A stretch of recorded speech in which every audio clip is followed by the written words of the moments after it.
इस वीडियो में सबसे पहले हम लोग वेव फंक्शन की बात करेंगे।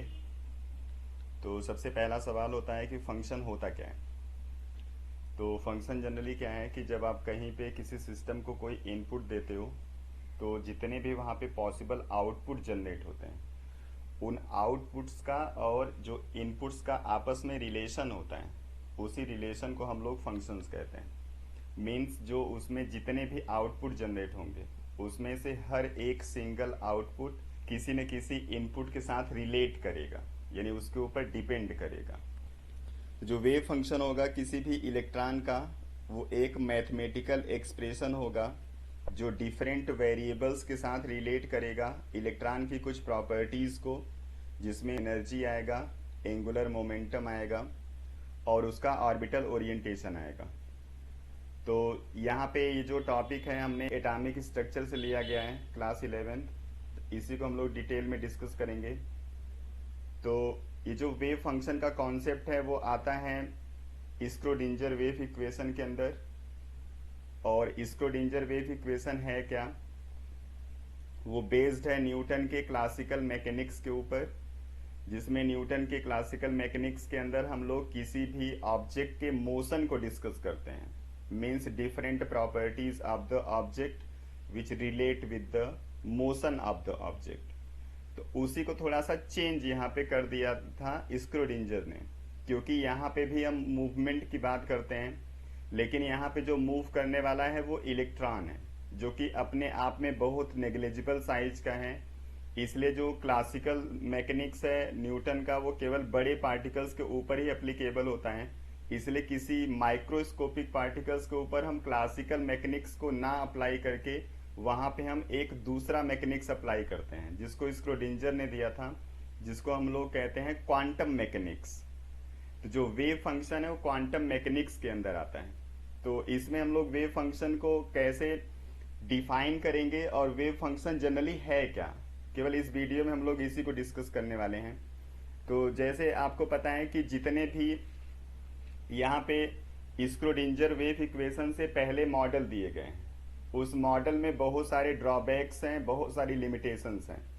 और वो लिमिटेशंस और ड्रॉबैक इसी वे में आए हुए हैं क्योंकि इलेक्ट्रॉन की जो पूरी प्रॉपर्टीज हैं वो प्रॉपर्टीज पता ही नहीं थी किसी को कि इलेक्ट्रॉन एग्जैक्टली है क्या। इसलिए जिसने भी मॉडल उसका दिया उसने बहुत सारे वहां पे ड्रॉबैक्स क्रिएट कर दिए। तो हम लोगों को पता है कि जो मैटर है उसके पास दो प्रॉपर्टीज होती हैं, या तो वो पार्टिकल्स नेचर शो करता है या फिर वेव नेचर। तो यहाँ पे कुछ एटॉमिक मॉडल आपको दिए गए पार्टिकल्स नेचर पे बेस्ड, और बहुत सारे एटॉमिक मॉडल दिए गए जो कि इलेक्ट्रॉन के वेव नेचर पे बेस्ड थे। उसके बाद जब डी ब्रॉगली ने अपना कॉन्सेप्ट दिया कि जो पार्टिकल्स होते हैं उनके पास ड्वेल कैरेक्टर होता है, मीन्स कोई भी पार्टिकल जो होगा वो पार्टिकल नेचर भी शो करता है और वेव नेचर भी शो करता है। तो उन दोनों कैरेक्टर को एक साथ इंक्लूड करके स्क्रोडिंजर ने अपना इक्वेशन दिया था और एक क्लासिकल मैकेनिकल मॉडल दिया था एटम का। तो उसी में वेव फंक्शन आता है। तो अगर हम पार्टिकल नेचर की बात करें तो हम लोगों ने एक लीनियर लाइन के लिए इक्वेशन पढ़ा हुआ है y equal to m x plus c. और इस y equal to m x plus c में क्या होता है, कोई भी ऑब्जेक्ट अगर 2 डायमेंशन में मूव करता है तो उसके x और y एक्सिस पे उसका कहाँ पे प्रेजेंस होगा, उसका लोकेशन क्या होगा, उसको हम इस फॉर्मूले से रिप्रेजेंट कर सकते हैं, जिसमें जो m है वो उसके स्लोप को, मीन्स जो लाइन आपको मिलती है उसको स्लोप को, और जो c है वो इंटरसेप्ट को रिप्रेजेंट करता है। और इसको अगर समझना है तो एक सिंपल सा एग्जांपल है, जैसे एक रूम के अंदर या एक बॉक्स के अंदर आपको किसी को रिप्रेजेंट करना है तो आप उस ऑब्जेक्ट को कहीं पे भी इस रूम के अंदर प्लेस कर दो। अब इसकी जो पोजीशन होगी हम इसके x और y इस एक्सिस के रिगार्डिंग आसानी से बता सकते हैं इसके कोऑर्डिनेट के थ्रू। तो इस रूम में अब इस ऑब्जेक्ट को आप चाहे जहां रखेंगे, ये x और y जो कोऑर्डिनेट होंगे इनसे इसकी पोजीशन आसानी से आपको पता चल जाएगी। लेकिन अगर यही इसके पास वेव नेचर होता तो यहाँ पे हमको इसको लोकेट करने में प्रॉब्लम होती, ये जो equation y equal to m x plus c है, जिसको यूज करके हम किसी भी ऑब्जेक्ट की लोकेशन 2 डायमेंशन में बता रहे हैं, x और y एक्सिस पे। सेम ऐसे ही अगर हम यहाँ पे वेव को शो करना चाहें तो वेव के अंदर 3 डायमेंशनल मूवमेंट होता है, मीन्स ये 3 एक्सिस पे मूव करता है। तो जिस तरीके से इक्वेशन आपने ये किसी एक एक्सिस के लिए लिखा हुआ है, वैसे आपको 3 एक्सिस पे ये आपको इक्वेशन लिखना पड़ेगा। इसलिए हम लोग यहाँ पे y को रिप्रेजेंट कर देते हैं किसी दूसरे फिजिकल क्वांटिटी के साथ, और यहाँ पे वो फिजिकल क्वांटिटी हमारा होता है वेव फंक्शन। तो वेव फंक्शन रिलेट करता है कुछ पैरामीटर्स के साथ इस इक्वेशन के थ्रू, जहाँ पे x और t उसका टाइम और पोजीशन है, जो रिलेट करता है a cos kx minus omega T के साथ, जहाँ a amplitude of the wave होगा और kx वेवलेंथ होता है और omega T position of the peak होता है, मीन्स जो वेव होगा उसका पीक किस पोजीशन पे होगा। तो अगर इसको हम एक बॉक्स के अंदर समझना चाहें तो बॉक्स के अंदर जब किसी वेव को आप मूव कराते हो तो वहां पे क्या होगा, उस वेव की एग्जैक्ट पोजीशन क्या होगी आप बता नहीं सकते, क्योंकि इस वेव का जो भी आउटलाइन है उस आउटलाइन पे इलेक्ट्रॉन कहीं पे भी हो सकता है। तो इसलिए वेव के अंदर इलेक्ट्रॉन के एग्जैक्ट पोजीशन को बताना बहुत ज्यादा मुश्किल काम है। तो इसी को थोड़ा सा इजी किया गया है इस वेव फंक्शन को चेंज करके।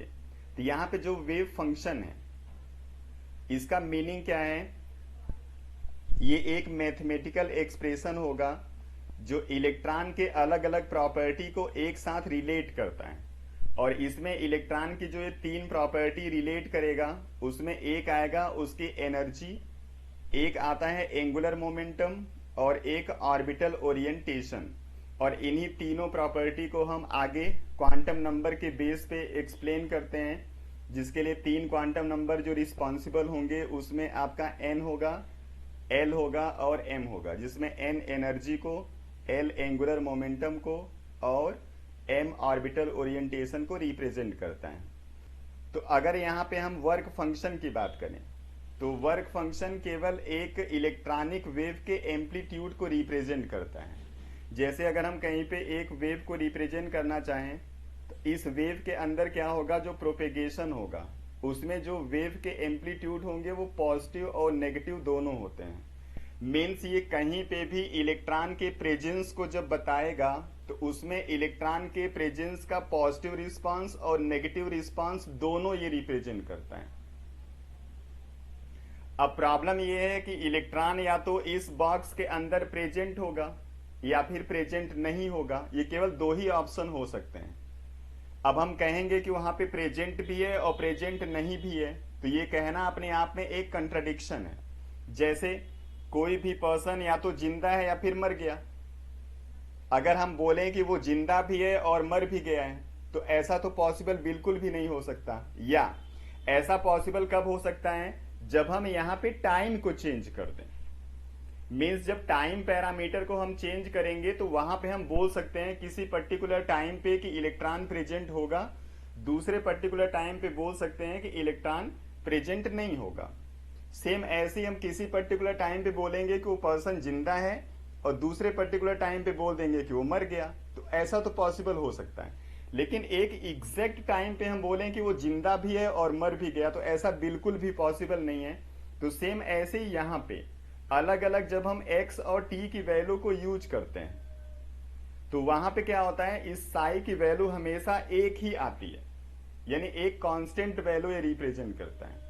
लेकिन वेव के इसके पॉजिटिव और नेगेटिव होने की वजह से किसी पर्टिकुलर इंस्टेंट में इसके प्रेजेंस और एब्सेंस दोनों को एक साथ ही रिप्रेजेंट करता है। जो साई है उसका कोई भी फिजिकल सिग्निफिकेंस नहीं है, और फिजिकल सिग्निफिकेंस इसीलिए नहीं है क्योंकि ये एग्जैक्ट जो वैल्यू है इलेक्ट्रॉन के पोजीशन की वो रिप्रेजेंट नहीं करता।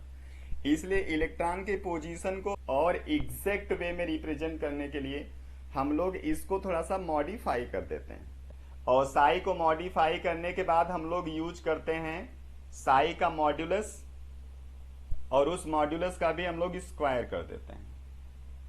तो जो साई स्क्वायर होता है ये अब उस इलेक्ट्रॉन की एग्जैक्ट प्रॉपर्टी को एक्सप्लेन करता है। and psi square is nothing but it is the area around the nucleus where probability of finding the electron is maximum. ये न्यूक्लियस के अराउंड उस एरिया को रिप्रेजेंट करता है जहां पे इलेक्ट्रॉन के पाए जाने की प्रोबेबिलिटी मैक्सिमम होती है। मींस इलेक्ट्रॉन डेंसिटी मैक्सिमम जिस रीजन में होगा उसी रीजन को ये रिप्रेजेंट करता है। तो अगर हम इस साई और साई स्क्वायर को समझना चाहें तो साई जनरली है क्या, किसी भी न्यूक्लियस के अराउंड वो सारे स्पेस को बस रिप्रेजेंट कर देता है कि हाँ यहां इलेक्ट्रॉन हो सकता है। अब न्यूक्लियस के अराउंड तो पूरा हमारा वर्ल्ड आ जाएगा। अब हम इलेक्ट्रॉन को कहां प्रेजेंट मानेंगे, ये एक सवाल है। यानी अपने आप में एक बहुत ब्रॉड सा ये डिस्क्रिप्शन है कि इलेक्ट्रॉन न्यूक्लियस के अराउंड कहीं पे भी हो सकता है, इसलिए हम उसको बहुत ज्यादा सिग्निफिकेंट नहीं मानते। तो जब हम उसका मॉड्यूलस का स्क्वायर कर देते हैं तो आपको एक एग्जैक्ट रीजन पता चल जाता है जहां पे इलेक्ट्रॉन के पाए जाने की प्रोबेबिलिटी मैक्सिमम होगी। तो इसलिए हम लोग साई स्क्वायर को ज्यादा वैल्यूएबल मानते हैं। और सारा जो इलेक्ट्रॉनिक कैलकुलेशन होता है इलेक्ट्रॉन की अलग अलग प्रॉपर्टीज का, वो साई स्क्वायर के बेस पे ही किया जाता है। तो अगर हम साई और साई स्क्वायर के अंदर डिफरेंस देखना चाहें तो जो साई है वो कुछ भी नहीं है, वो केवल इलेक्ट्रॉनिक वेव के एम्पलीट्यूड को रिप्रेजेंट करता है। और एम्पलीट्यूड क्या होगा वो बताएगा कि इलेक्ट्रॉन के होने की प्रोबेबिलिटी कहीं पे कितनी हो सकती है, लेकिन अलग अलग वेव के लिए इसकी वैल्यू कंटिन्यूअसली चेंज होती रहती है। इसलिए यहां पे बता पाना बहुत मुश्किल होगा कि इलेक्ट्रॉन की एग्जैक्ट लोकेशन क्या होगी। लेकिन जो साई स्क्वायर है वो probability of finding the electron nucleus के अराउंड बताता है, मतलब एक एग्जैक्ट रीजन ये बताता है जहां पे इलेक्ट्रॉन के होने की प्रोबेबिलिटी मैक्सिमम होती है।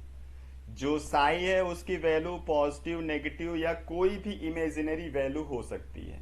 तो जो बहुत ज्यादा कॉम्प्लिकेटेड वैल्यू होगा, जो कि इमेजिनरी होगा, उसको हम कैलकुलेशन में यूज नहीं करते, इसलिए हम इस साई का स्क्वायर यूज कर लेते हैं। तो स्क्वायर करने से एक नेगेटिव वाला जो कॉन्सेप्ट है खत्म हो जाएगा, क्योंकि पहले तो हम मॉड्यूलस कर दे रहे हैं, उससे भी वैल्यू पॉजिटिव हो जाएगी, और स्क्वायर कर देंगे तो उससे भी नेगेटिव वैल्यू पॉजिटिव हो जाता है। यानी सारा रिजल्ट यहाँ पे या तो केवल पॉजिटिव मिलेगा या फिर जीरो मिलता है। जीरो का मतलब कि उस पर्टिकुलर रीजन में इलेक्ट्रॉन बिल्कुल नहीं होगा, और पॉजिटिव मतलब उस रीजन में इलेक्ट्रॉन के फाइंडिंग की प्रोबेबिलिटी मैक्सिमम होगी।